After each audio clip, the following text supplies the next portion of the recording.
ಇಡೀ ದೇಶ ಕಾತರದಿಂದ ಕಾಯುತ್ತಿದ್ದ ಆ ದಿನ ಬಂದೇ ಬಿಟ್ಟಿದೆ. ದೇಶದ ಜನತೆಯ ಕದನ ಕುತೂಹಲಕ್ಕೆ ತೆರೆ ಬಿದ್ದಿದೆ. ಭಾರತದ ಮತ ಮಹಾಯುದ್ಧಕ್ಕೆ ಮುಹೂರ್ತ ನಿಗದಿಯಾಗಿದೆ. ಈ ಬಗ್ಗೆ ಒಂದು ವರದಿ ಇದೆ, ನೋಡ್ಕೊಂಡು ಬರೋಣ. It's a big day today.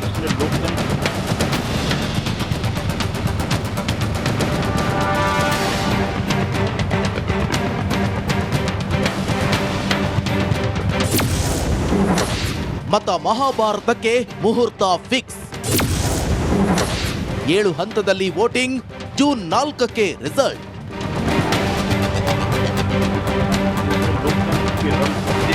ದೇಶದ ಅತಿದೊಡ್ಡ ಪ್ರಜಾಪ್ರಭುತ್ವದ ಹಬ್ಬಕ್ಕೆ ದಿನಾಂಕ ಫಿಕ್ಸ್ ಆಗಿದೆ.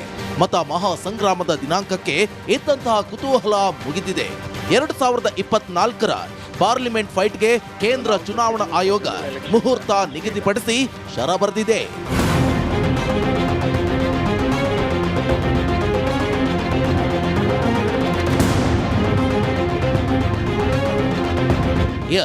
ಇಡೀ ದೇಶ ಕುತೂಹಲದಿಂದ ಕಾಯ್ತಿದ್ದ ಆ ದಿನಾಂಕ ಬಂದೇ ಬಿಟ್ಟಿದೆ.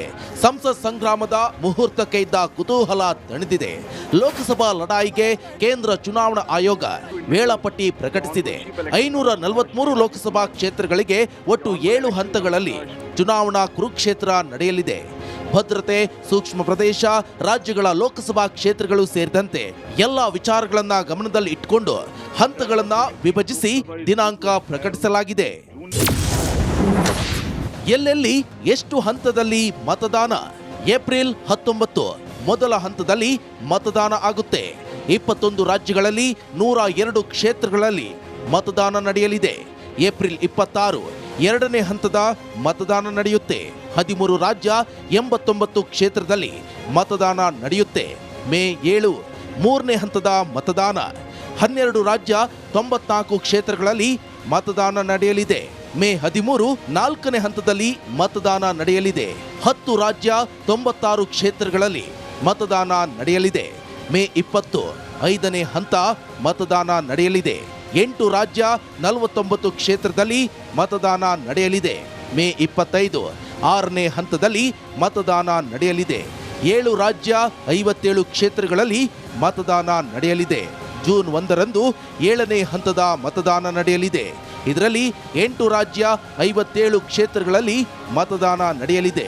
ಜೂನ್ 4ರಂದು ಬಹು ನಿರೀಕ್ಷಿತ ಫಲಿತಾಂಶ ಪ್ರಕಟಗೊಳ್ಳಲಿದೆ.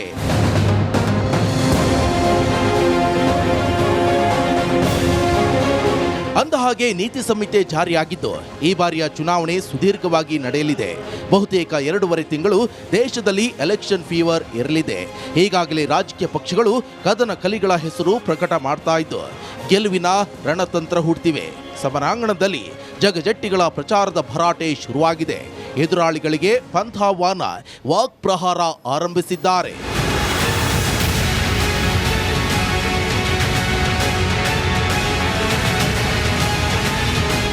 ಲೋಕಸಭೆ ಚುನಾವಣೆ ಜೊತೆಗೆ ವಿಧಾನಸಭೆ ಚುನಾವಣೆಗಳು ಕೂಡ ನಡೆಯಲಿದೆ.